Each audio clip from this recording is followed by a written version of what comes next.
Don't Judge a Prince by His Undergarments. Written by Lisa Oliver. Narrated by Kevin Earlywine. Chapter 1. Syrius! Syrius! The prince in question looked over his shoulder as his twin sister came running into the room, collapsing in a heap of frothy skirts at his feet. "I can't do it," she cried, covering her eyes with her forearm like someone out of those melodramatic dramas their mother enjoyed. "I absolutely can't. Father will just have to cancel.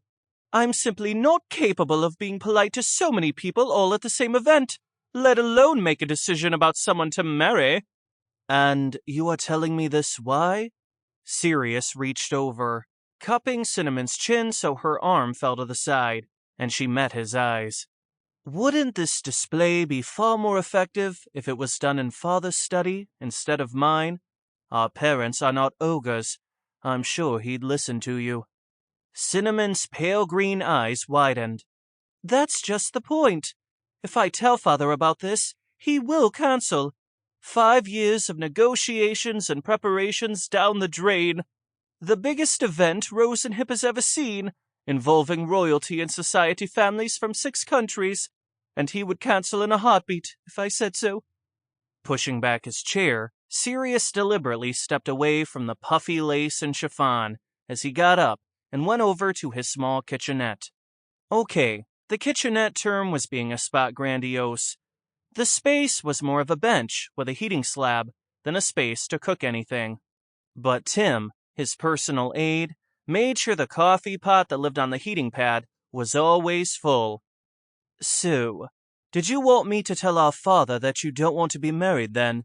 Is that the reason for your dramatics?" He poured 2 cups of coffee and went back to his desk, handing one to Cinnamon, who was leaning against his desk drawers, her bottom lip stuck out, before taking his seat again. "No, of course not." Cinnamon half-sighed. Straightening her legs, she tapped the sides of her pink boots together. "I just felt the situation called for dramatics. After all, Father is going to expect me to behave during tonight's dinner when we meet all our guests."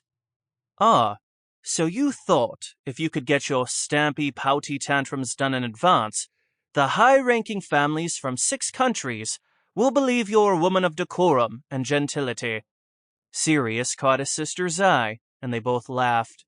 "I would have thought," Syrius added when Cinnamon stopped laughing long enough to take a sip from her cup, "that you'd rather let your Sample complete. Ready to continue?